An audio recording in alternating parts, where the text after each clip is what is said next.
Buenas noches a todos. Bienvenidos a nuestro live de bullying. ¿Qué es y cuáles son los tipos de abuso que tenemos?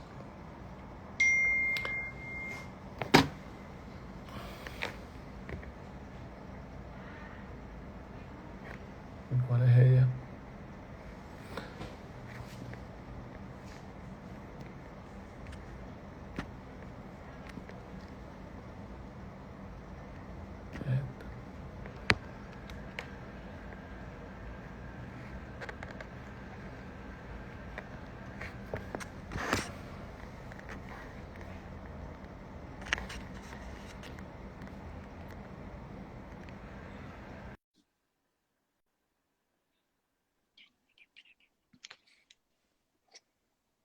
A ver.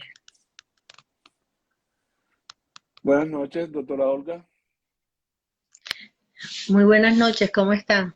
Hola, buenas noches. Buenas noches a todos. Gracias a todos nuestros participantes a nuestro live de crianza y salud. El tema que hoy vamos a tratar es sobre el bullying. Nuestra invitada es la doctora Olga Lucía Hoyos de los Ríos. Ella es psicóloga, magíster en desarrollo social y doctora en psicología de la Universidad Autónoma de Madrid. Además es docente e investigadora del Departamento de Psicología de la Universidad del Norte y ha estado investigando desde hace 17 años el bullying desde la primaria hasta el ámbito universitario. Gracias, Olga, por acompañarnos a estos 30, 40 minutos para hablar de un tema supremamente importante que creo que cada día lo estamos viendo más, lo estamos padeciendo más en los colegios, en las universidades y que creo que todo el mundo está muy pendiente de esta temática. Gracias a Bienvenida. ustedes, gracias a ti por la invitación y con mucho gusto en este espacio para compartir parte de lo que he aprendido con relación a este tema. Vale, Olga, creo que como la idea es que compartamos aquí con padres y pediatras y personas que estén interesadas en todo este tema, yo diría que podemos empezar en hablar de bullying. Yo creo que Ujú, cuando hablamos de bullying, ¿qué es el bullying? ¿Cómo lo definimos? ¿Cómo lo ujú. interpretamos? O cómo podemos pensar en bullying? Creo que esas dos serían las primeras dos preguntas para empezar a este conversatorio. De acuerdo, fíjate que aunque el término bullying es un término que cada vez usamos de manera más frecuente, desafortunadamente el uso se hace en ocasiones de manera inadecuada.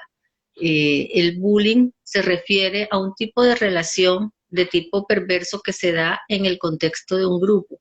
Es decir, no hay bullying si no hay un grupo. Y lo caracteriza el desbalance de poder, la intención de hacer daño y la continuidad en el tiempo. Entonces, estos tres criterios son importantes porque las manifestaciones del bullying son similares a otras formas de agresión. Y lo que hace que sea bullying es justamente la situación de desbalance de poder y la continuidad en el tiempo. Entonces, es bien importante porque en ocasiones llegan los niños a la casa, han tenido una pelea y ellos mismos usan el término bullying y los papás que de pronto no lo tienen tan claro les refuerzan que es un bullying, ¿no?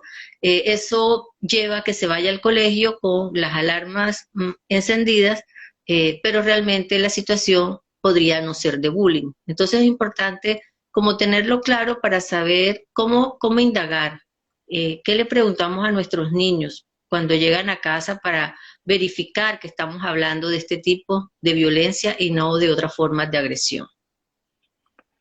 ¿Cómo podemos nosotros identificar? O sea, yo creo que uno tiene como diferentes lugares, pero yo diría que primero, ¿cómo podemos identificar los padres cuando un niño está haciendo o está con matoneo o está con bullying en el Mm. colegio? O sea, ¿cómo podemos prender las alarmas desde la familia o desde los padres en cuanto a estos niños? Ok. No siempre es fácil porque, entre otras cosas, lo que la investigación nos ha mostrado es que los padres no siempre son los primeros en enterarse. Cuando se da la situación de bullying como tal, los niños están bastante asustados y en ocasiones son amenazados por los agresores, de modo que no se atreven a contar. ¿Qué nos puede indicar de que mi hijo está siendo víctima? Cambios en su comportamiento puede ser un indicador. Estados de ánimos también, cambios en el estado de ánimo, verlo más aislado. Si era un niño que antes hablaba con sus compañeros con facilidad, pero ahora no quiere verlos, no se acerca, es un indicador. Tenemos niños que a veces nos dicen que no lleguemos tan temprano, como llegar de últimos al colegio, y nos reclaman que lleguemos muy pronto a recogerlos para no tener que estar allí en el espacio donde posiblemente se pueda dar una agresión. Eh, en ocasiones pueden haber cambios en el desempeño académico. Entonces, van a ser como unos indicadores. Y se trata de maltrato físico, a veces son más claros, ¿no? Porque vienen con la ropa rota, con las propiedades, las pertenencias dañadas o extraviadas o golpeados, entonces lo vemos más fácil. Pero el maltrato psicológico o el maltrato social, el maltrato verbal es mucho más sutil y más difícil de identificar. Ok. ¿Cuántos tipos de bullying podemos identificar? ¿Es diferente en la primaria, en el bachillerato, en la universidad?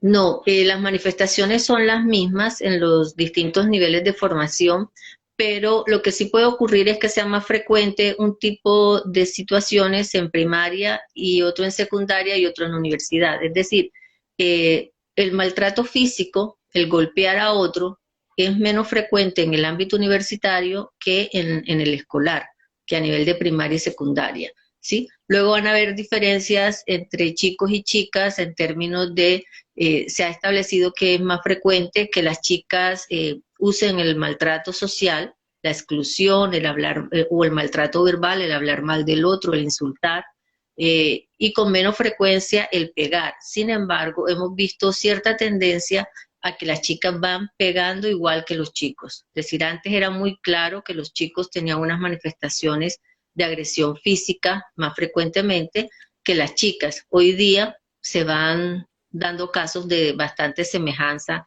en ese sentido. Ok. ¿Qué podemos hacer nosotros desde el colegio, en el ámbito del colegio, para empezar a trabajar en prevención del bullying como tal?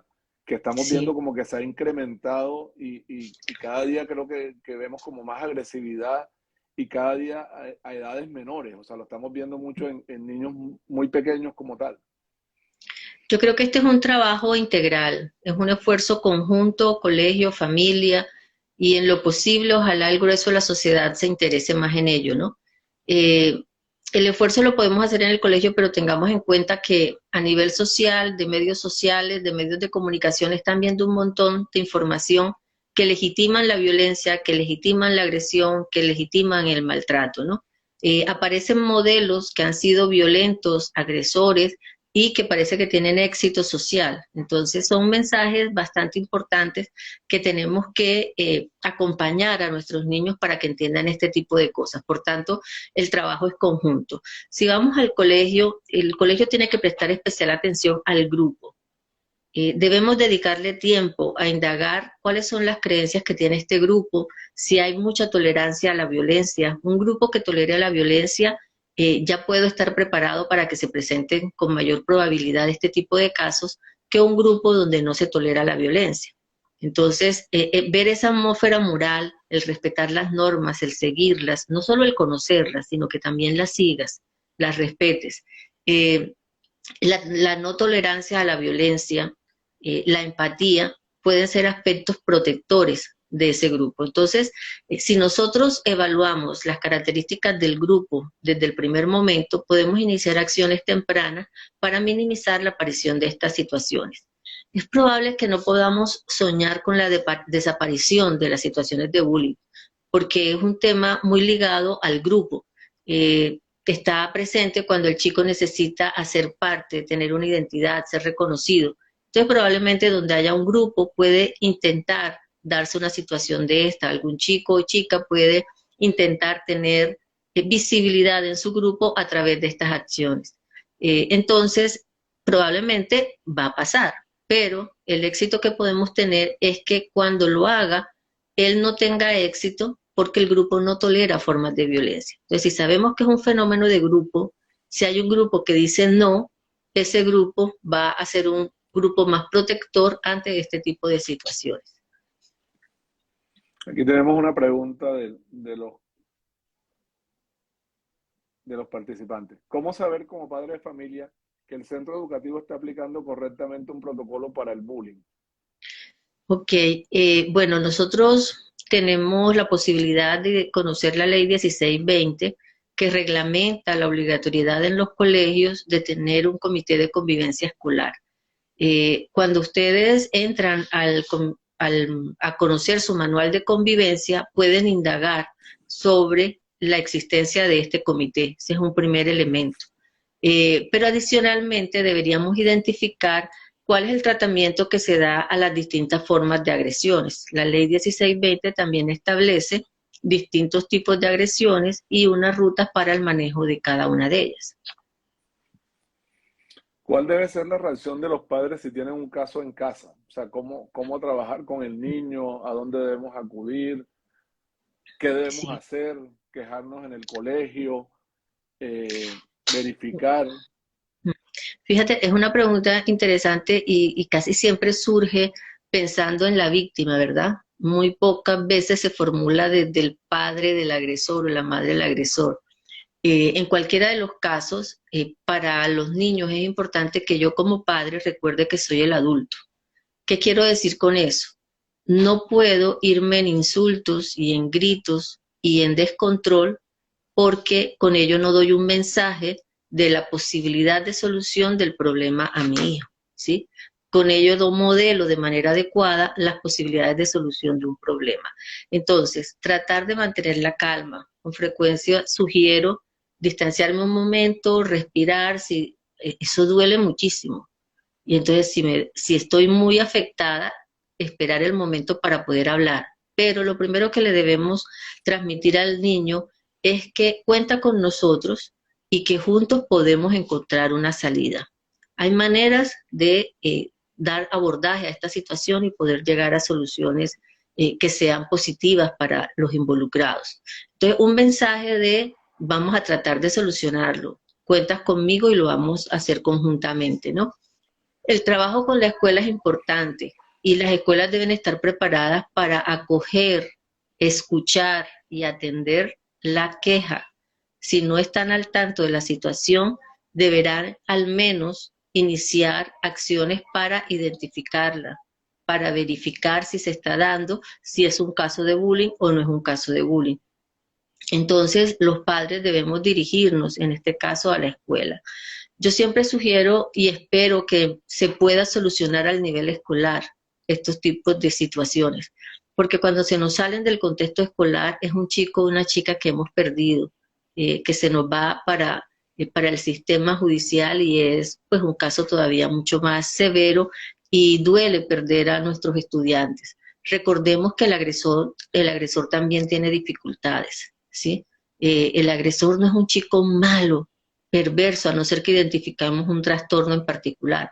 Normalmente es un chico con problemas. Entonces, eh, una de las cosas que más nos pueden costar, pero si estamos en la tónica de creernos esto y trabajar por esto, tenemos que hacer el ejercicio de tener empatía también por aquel que nos cuesta más. Entonces, el agresor necesita ayuda, la salida no es echar al agresor o a la agresora del colegio, sino ver cómo trabajamos por una convivencia más sana. El caso se debe manejar y los colegios tendrán sus protocolos ya específicos si son bullying, si no es bullying, para que se maneje tanto a nivel individual, pero también debe haber un manejo grupal, porque el grupo está viendo este tipo de situaciones. El grupo necesita participar y saber cuáles son las consecuencias de actuar mal. Cuando un grupo no tiene noticias de esas consecuencias, es cuando se da el aprendizaje de los comportamientos violentos, donde no se sabe si realmente es un problema ser violento o si es una estrategia social de éxito ser violento. Entonces, la sanción, la consecuencia es bien importante en estos casos y no podemos mantenerla en lo más calladamente posible, sino que el grupo debe ser partícipe para que sepa que eso no tiene éxito. Quien actúa de esa manera no tiene éxito. ¿Qué medidas deben tomarse cuando se han agotado todos los recursos en el colegio y el bullying no para? Sí, sí, definitivamente no están sintiendo que haya respuesta en el colegio, la situación de violencia persiste, la situación de la víctima cada vez es más dolorosa, afectando más su salud mental, pues es importante tomar medidas. Se puede acudir a la Secretaría de Educación, al personero, y allí se manejan casos de bullying. Se va directamente y se revisan las situaciones que están pasando. Eh, Ojalá sea la última medida, como digo, pero si usted no encuentra salida, también considero que la última medida es el trasladar a los niños de colegio, porque no, el mensaje tampoco es positivo, ¿no?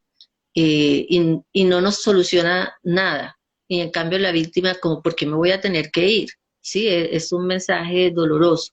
Entonces, si el colegio es un colegio que no responde, como hemos visto en algunos casos y casos que hemos tenido que lamentar cuando han actuado de manera negligente, pues debemos acudir a la Secretaría de Educación. Y allí hay parte de ese comité de convivencia también está a nivel departamental. Entonces, allí se remiten los casos y también tenemos un personero que atiende distintas situaciones de maltrato entre iguales o de bullying. Olga, ¿qué consejos puede tener? Pues yo diría que en los dos casos, ¿qué consejos podemos tener para que nuestros hijos no sean víctimas de bullying? Pero creo que a la vez también, ¿qué consejos para que Ujú. nuestros hijos no sean los victimarios? O sea, no sean los Sí, que están generando este bullying dentro de los colegios. sí. Fíjate, yo lo primero que pienso siempre con relación a este tema es que nos enfocamos mucho en los niños, pero nos olvidamos que nosotros somos sus principales modelos. Entonces, tener en cuenta que nosotros somos modelos para ellos, de cómo se actúa y de cómo se viven las relaciones interpersonales, cómo se solucionan los problemas. En ese sentido, lo primero que soy yo la primera que tiene que cambiar de idea. Por ejemplo, mensajes, nuestro mundo afectivo como dicotómico, aquí están los buenos, aquí están los malos, aquí están los que ganan, aquí están los que pierden. Ese tipo de maneras de expresarnos con relación a la realidad van quedando en nuestros niños y generan posibilidades de exclusión, ¿verdad?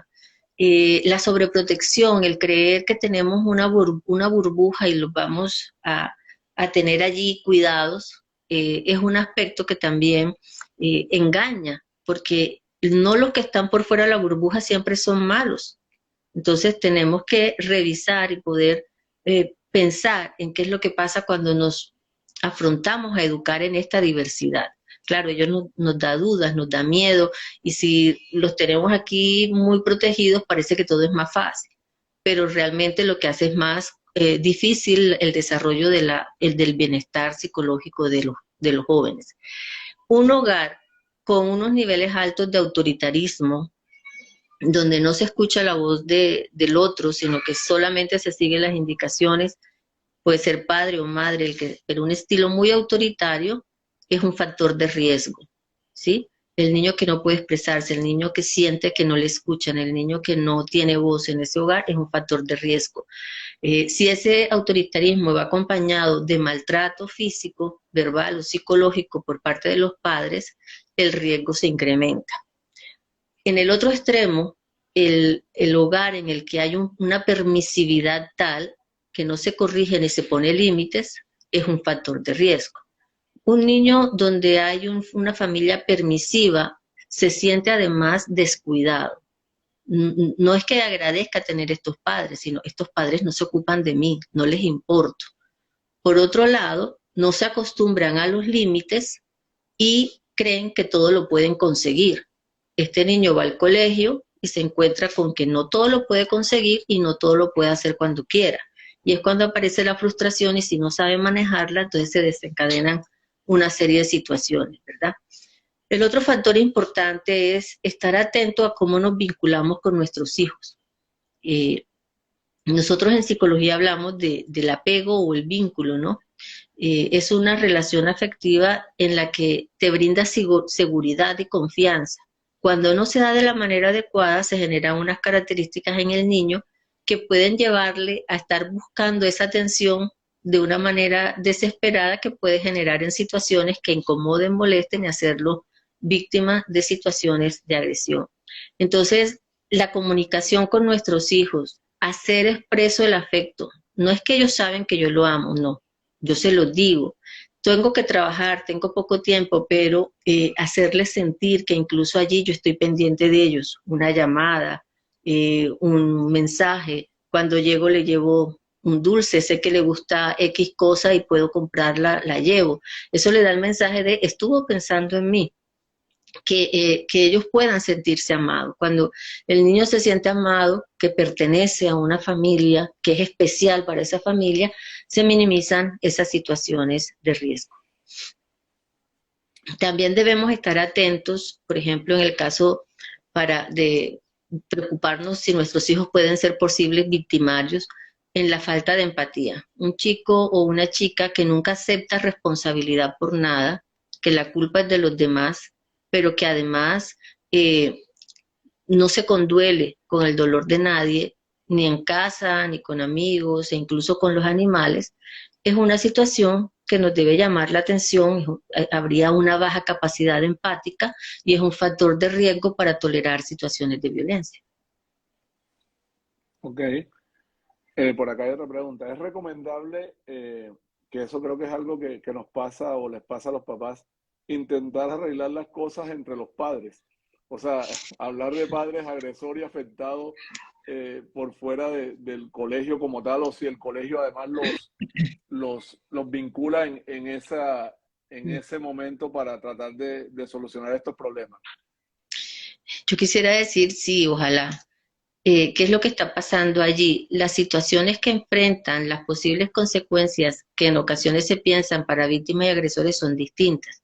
Entonces, como padre de una víctima y como padre de un agresor, se me abre como una posibilidad de respuestas, de consecuencias que me preparan en una situación, uno más dispuesto y el otro menos dispuesto.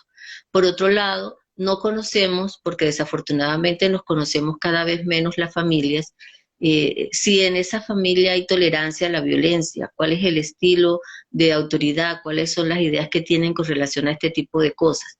Entonces, frente a todo ello, la respuesta es inicialmente no vayamos a arreglar esto por nuestros propios medios. Podemos generar una situación más grave, generar un problema adicional, entonces no tomar esto por nuestros propios medios. Si fuera posible garantizar que va a haber un diálogo constructivo y una salida a la situación en ello, estupendo. Pero como digo, no sabemos nunca con quién y cómo nos vamos a encontrar con el otro y a todos nos está doliendo. Entonces tenemos que estar muy atentos a que todos vamos a estar muy sensibles porque me duele a mí como madre de víctima, pero también me duele a mí como madre de agresor. Entonces, lo primero es mejor manejarlo a través del colegio y eso sí, confiemos y exijamos al colegio que las respuestas sean más oportunas, porque a veces los procesos se toman mucho tiempo, sean más oportunas y en el momento indicado y si la situación lo requiere, se dará la propuesta del encuentro. ¿Qué medidas nosotros como papás podemos o podemos recomendar o trabajar con el colegio para no reforzar tanto este concepto de víctima y victimario, que cuando se empieza a dar el colegio como que divide eso en dos bandos o en dos grupos de niños o niñas como tal? Sí, es algo en lo que hago énfasis también cuando trabajo con los colegios, por eso me gusta dejar claro que el bullying es un problema del grupo. Cuando un papá o un profesor piensa que no, pero es que estos niños no se meten con nadie, no están entendiendo el problema, porque esos niños que no se meten con nadie están tolerando la situación y desafortunadamente también están aprendiendo lo que no queremos que aprendan de esa situación. Entonces, es importante que cuando nosotros, por ejemplo, como padres, enfrentemos las cosas, evitemos que nuestros niños categoricen a los amigos de una manera determinada. Es decir, una persona hace cosas, pero no es eso, es más de lo que hace. Entonces, tratar de que veamos siempre la complejidad que crees que pudo haber pasado en ese momento. seguro que hay otros momentos en que hace esto, que otro tipo de cosas hace positivas. Y vamos dando la posibilidad de ver las distintas facetas de un sujeto y poder entender la complejidad pues, de una situación en un momento dado. Es importante que nosotros mismos dejemos de usar los conceptos de, no, es que ese es el agresor del curso, o es que ese es con la que siempre se mete. Entonces, en la medida en la que nosotros le demos esa característica como si fuera esencial a la persona, yo creo que es un primer paso. Y luego entender que somos todos responsables. Cuando hablamos de los responsables de lo ocurrido, aunque tengamos que distinguir entre el principal responsable, porque no podemos tratar igual al agresor que al resto de los compañeros, porque ahí hubo una intención directa, ¿sí? Y eso tiene que quedar claro. Pero entender que todos somos los responsables, que soy responsable por no haber dicho nada, que soy responsable por haberme reído, que soy responsable por haber festejado la situación, ¿sí? Entonces, yo creo que en la medida en que profesores y padres trabajemos por no categorizar a los niños, no ponerles categorías, no ponerles unas características y darles esa connotación como esenciales, eso es un primer paso. Lo mismo con nuestros hijos.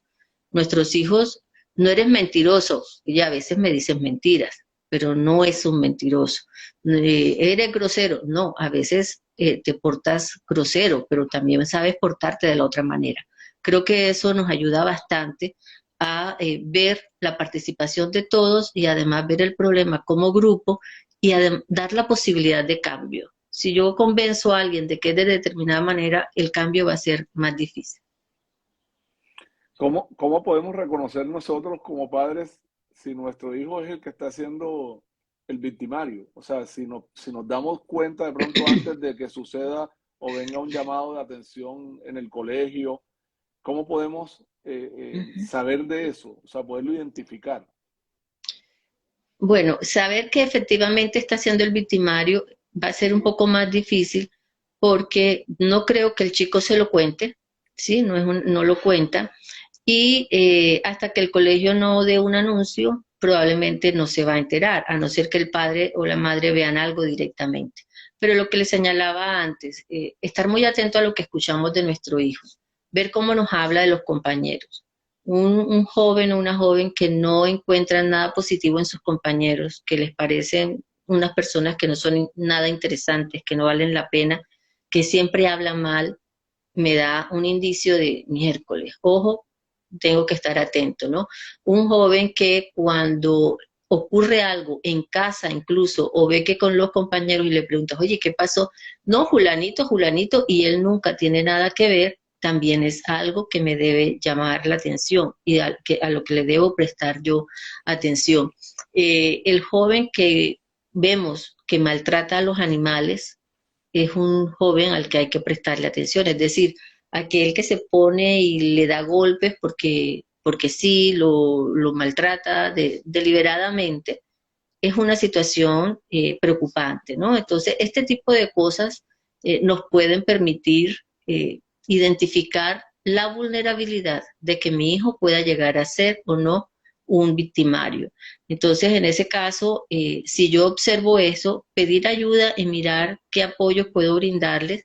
A veces pueden haber algunos aspectos emocionales que estén allí vinculados de él, incluso se tiene la creencia de que van a ser chicos de familias desestructuradas, eso está demostrado que no necesariamente es así.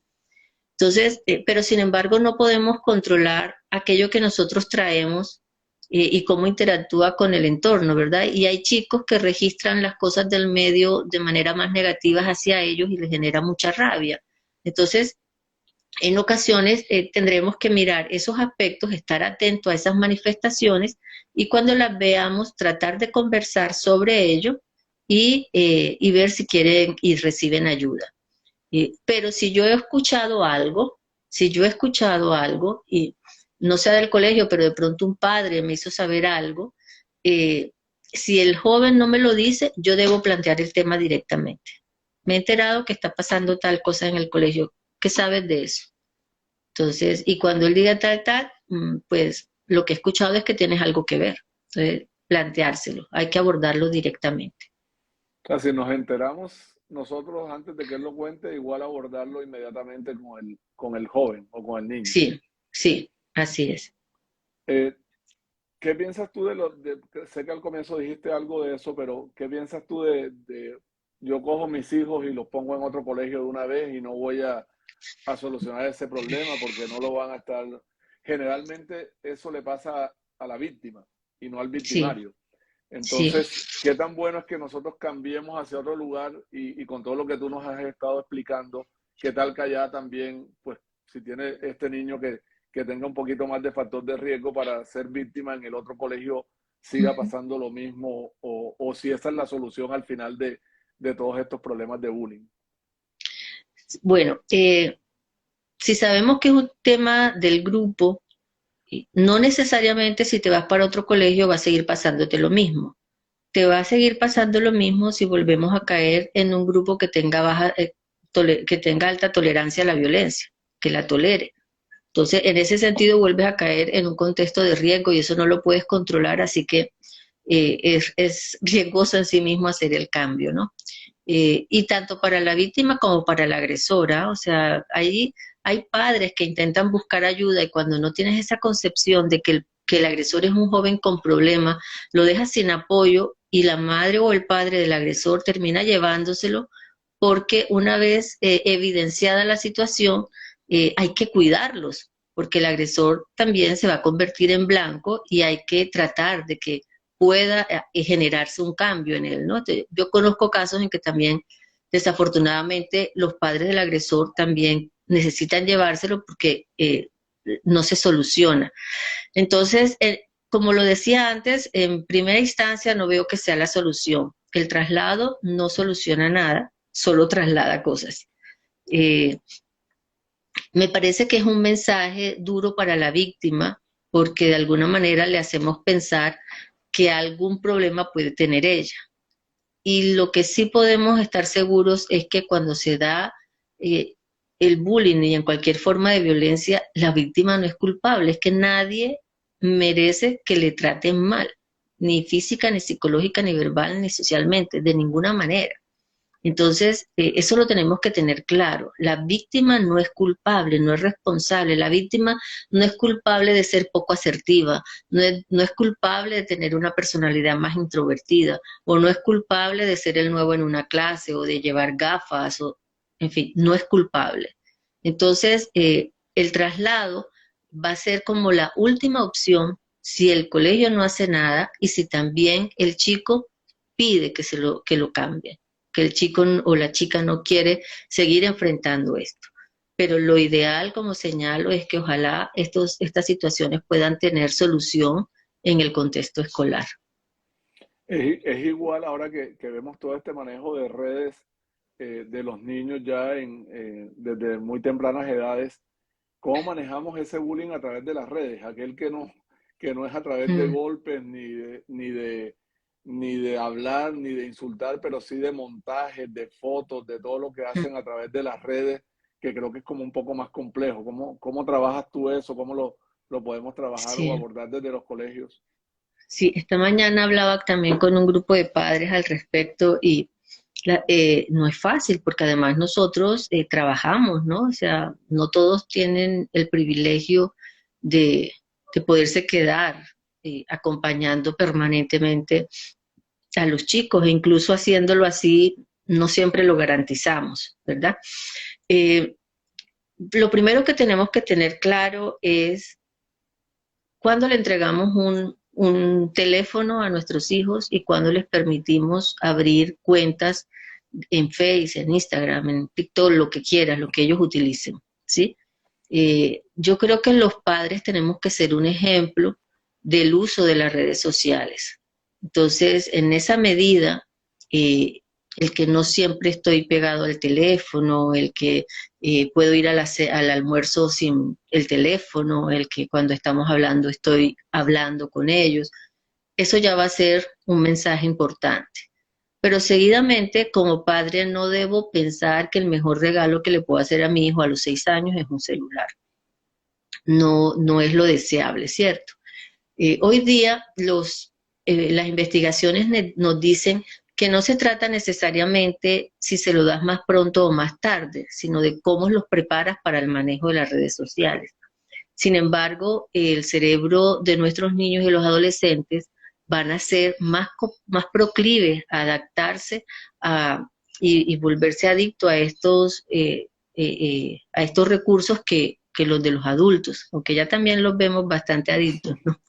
Entonces, Ah, entonces se supone que cómo los entrenamos. Pero bueno, yo que sé de las redes, cómo se deben manejar, tengo que tomarme el trabajo. O sea, nada de esto es fácil, nada de esto se hace de la noche a la mañana. Entonces, o me tomo el trabajo de poner los límites, de manejarlo, de establecer las normas y cumplirlas, se deja el celular a tal hora, por ejemplo. Los padres debemos supervisar y tener control de todo lo que hagan nuestros hijos en redes, al menos hasta los 18 años. Somos responsables de la actividad que ellos tienen en las redes. Eh, entonces es importante que podamos de esa manera ejercer ese control, enseñarles cuáles son los riesgos, ponerles los ejemplos, mostrarles, pero va a ser importante siempre acompañarles.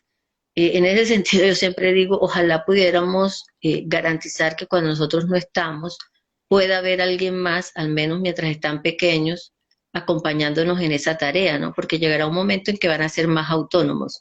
Pero, en definitiva, si se lo das temprano, asegúrate de que sabes y les puedes explicar claramente cómo y cuál va a ser el uso, hacer supervisión de lo que ellos hacen allí y tomar las medidas correctivas cuando veas algo que no es adecuado. Tienes que estar dispuesto y formado para hacer eso. Yo sugeriría que no se los diéramos tan temprano. Las redes sociales igualmente tienen unos límites de edad en las que se pueden abrir. Pues, ¿por qué si las redes nos los plantean? Porque nosotros nos adelantamos y se los abrimos antes de tiempo, ¿no? Entonces, en ese sentido creo que tenemos que estar preparados. ¿Qué tanto ayuda en estos casos poner a la víctima y victimario uno frente a frente a través de la psicóloga del colegio como una mediadora? Si eso es una buena estrategia o no lo es. Me encanta que lo preguntes porque con frecuencia se cree que el bullying se arregla hablando entre ellos. Deja que lo solucionen. Son cosas de chicos que lo solucionen ellos solos. O los profesores también dicen, deja que lo solucionen, tienen que aprender, ¿sí? Desafortunadamente, el bullying no es una situación de violencia como otras que ocurren en el colegio y que se pueden catalogar como conflictos. El bullying no es un conflicto. Acordémonos que hay ahí una desnivel, un desbalance de poder. Entonces, cuando tú estás en una situación de desbalance de poder, tú no puedes hablar porque no estás en igualdad de condiciones. No es una mediación porque tú no tienes nada que ir a negociar ahí. ¿Qué vas a negociar como víctima con el agresor? ¿Que te vas a quitar las gafas para que no le moleste? ¿Que vas a coger por otra vía para que él no se enfade? No se trata de un proceso de mediación. Desafortunadamente, el manejo no debe ser ese. Tenemos que revisar la situación de cada uno de los involucrados, en el momento fortalecer al que haya que fortalecer, y solo si están preparados y así lo pueden hacer y seguimos toda una estrategia de preparación, podemos lograr que puedan conversar. Pero debemos manejarlo con principios de realidad. No se trata tampoco de contar historias bonitas y felices de que aquí vamos a ser felices todos. No, vamos a intentar llevárnosla bien. Nadie dice que no podamos ser buenos amigos, pero tampoco es el objetivo inicial, ¿sí? Lo mínimo que necesitamos es que podamos tratarnos con respeto, con consideración. Pero la mediación no funciona para el bullying. Ok. ¿Cuáles serían los temas que podríamos abordar? O sea, ¿cómo se pueden abordar con un grupo que tiene alta tolerancia a la violencia, como nos decías? O sea, ¿cuáles son los temas que tenemos que trabajar con ellos? Mira, yo creo que una de las cosas que podríamos empezar es con relación a las creencias irracionales. Entonces, por ejemplo, la creencia del ser sapo, ¿sí?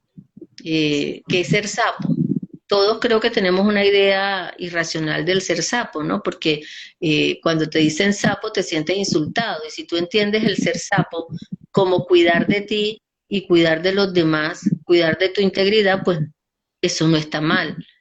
Ser sapo es como intentar vengarse de alguien, ¿no? Voy y hablo para que le hagan daño al otro. Entonces, cuando yo denuncio una situación de bullying, yo no estoy siendo sapo, porque yo estoy cuidando al otro.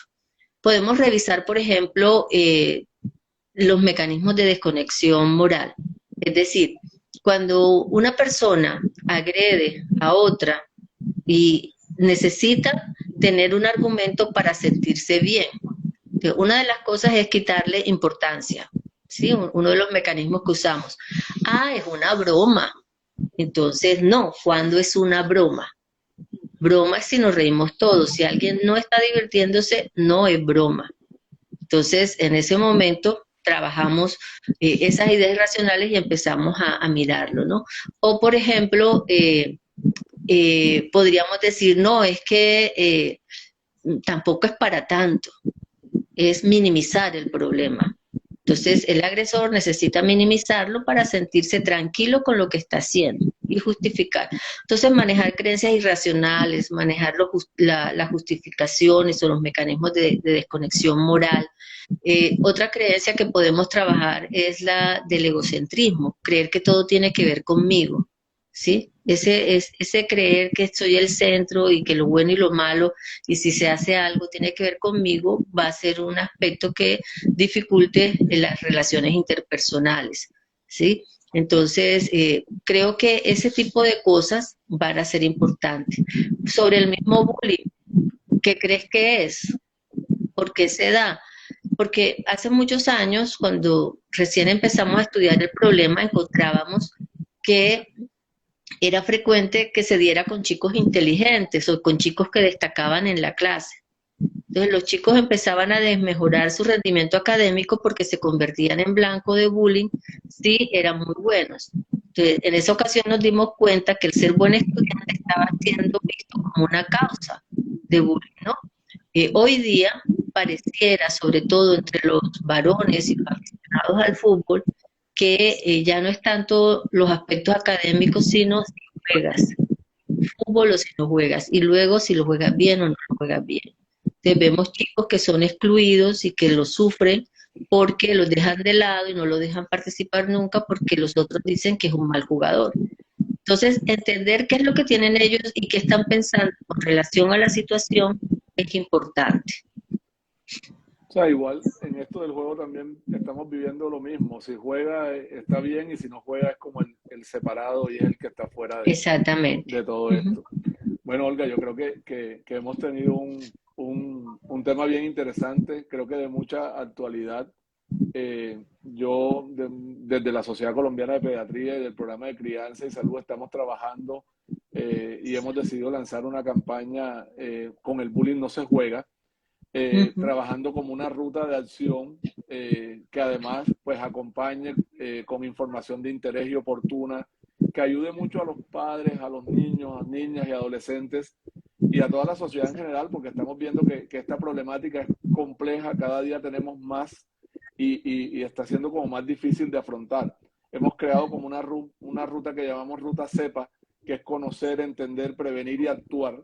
Y invitamos a todos los que nos han acompañado y los que están participando de este live a que nos ayuden con sus ideas, compartan sus historias y se vinculen a trabajar en toda esta problemática desde la Sociedad Colombiana de Pediatría. Yo creo que al final es algo que es un trabajo de todos, De como tú todos. bien decías, familia, Uh -huh. colegios, niños, psicólogos, pediatras, porque al final a los pediatras nos llegan muchos de estos casos y a veces uno no sabe si afrontarlo. Creo que las preguntas han sido muy interesantes porque es lo que nos pasa como papás. Yo creo que al final eh, es un dolor que sufren los dos padres, tanto del victimario como de la víctima, y que a veces como que no es fácil solucionar o no encontramos soluciones. Creo que al Uh -huh. final la pregunta de cambiarlos del colegio es como todos estos pasos que uno no sabe hasta dónde llegar y cómo avanzar y cómo abordarlos como tal. Mm. Yo creo que para terminar, no sé si nos regalarías como unos tips en lo que podamos trabajar que nos sirvan tanto a los papás que en algún momento han sufrido de bullying sus hijos o aquellos que también han estado involucrados en el victimario, porque yo creo que también eso al final es muy Mm. complejo como papá para abordarlo como tal. Sí, mira, me gusta mucho el nombre que le han dado a la ruta, CEPA, porque es importante, ¿no? Tenemos que aceptar que tenemos que aprender de esto. Eh, yo aprendo todos los días con gente más experta que yo y a veces me siento mal, molesta cuando veo que abordan de manera inadecuada y en lo que dicen se victimiza otra vez al niño víctima o se trata mal al niño agresor.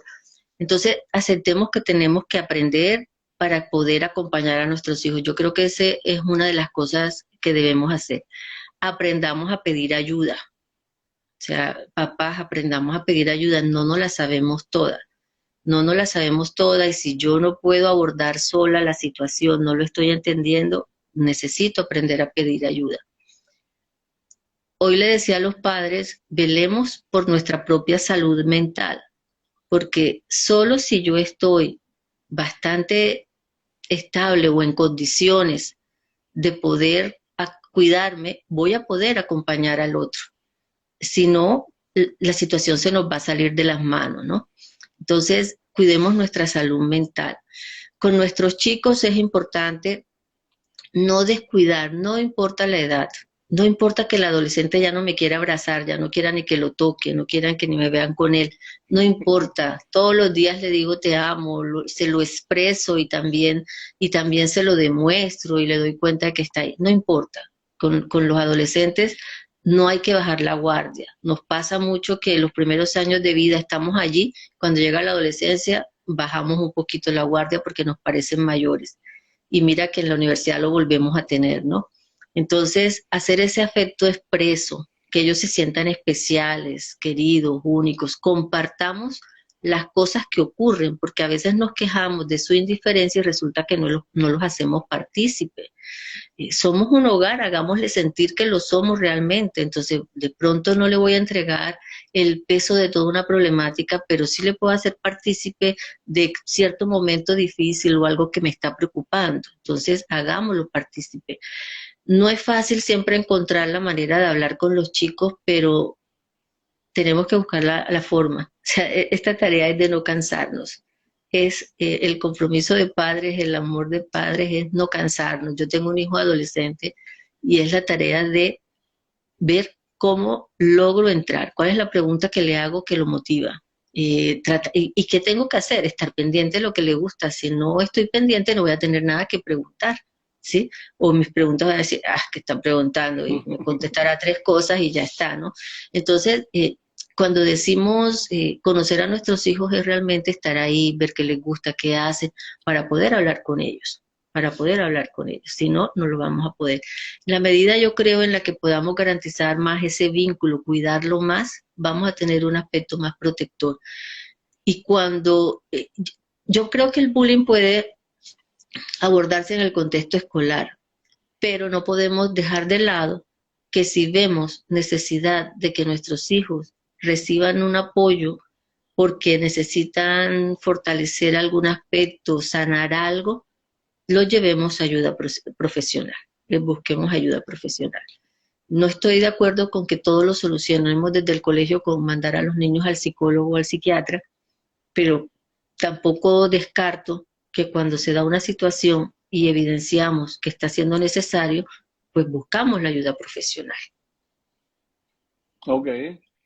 Bueno, Olga, muchas gracias por acompañarnos hoy. Desde la Sociedad Colombiana de Pediatría, invitamos a todas las personas que quieran trabajar con nosotros en la campaña, en nuestro programa de crianza y salud, en nuestras redes. Vamos a tener otro tipo de eventos también hablando sobre bullying. Cada día creo que tenemos que fortalecer mucho más eh, todo esto y nuestro deber sin duda desde la sociedad es que trabajemos también para los padres, para que ellos tengan la información oportuna, veraz, y creo que ha sido demasiado interesante todos estos tips que nos has ido entregando durante la conversación hoy. Agradecerte nuevamente por acompañarnos y agradecer a todos los participantes al evento, y que estén pendientes de nuestras redes, que vamos a seguir trabajando y dejando cápsulas de temas para que cada día podamos fortalecer, trabajar más por nuestros niños, trabajar como padres y tener todo ese vínculo que a veces podemos hacerlo desde la casa, desde el colegio, pero que cuando tengamos que buscar la ayuda profesional, ya sea del pediatra o del psicólogo, pues no dudemos en utilizar digamos que esta forma de ayuda profesional que nos ayude mucho más a trabajar por todos nuestros niños, niñas y adolescentes. Muchas gracias, Ujú. Olga, y espero que nos podamos volver a ver y trabajar en estos lives que siempre van dejándole mucho a los padres y a nosotros también como pediatras, sin duda que aprendemos día a día de todos estos temas de actualidad. Muchas gracias, Mauricio, y gracias a los que estuvieron allí por escuchar, por estar atentos. Las preguntas las agradezco también. Permiten una interacción y además también suponen para mí seguir pensando el tema, ¿no? Entonces, muchas gracias por este espacio. Feliz noche para todos y gracias por acompañarnos en este live de la Sociedad Colombiana de Pediatría. Buenas Igualmente, noches, feliz Olga. noche. Feliz Ok, noche. chao.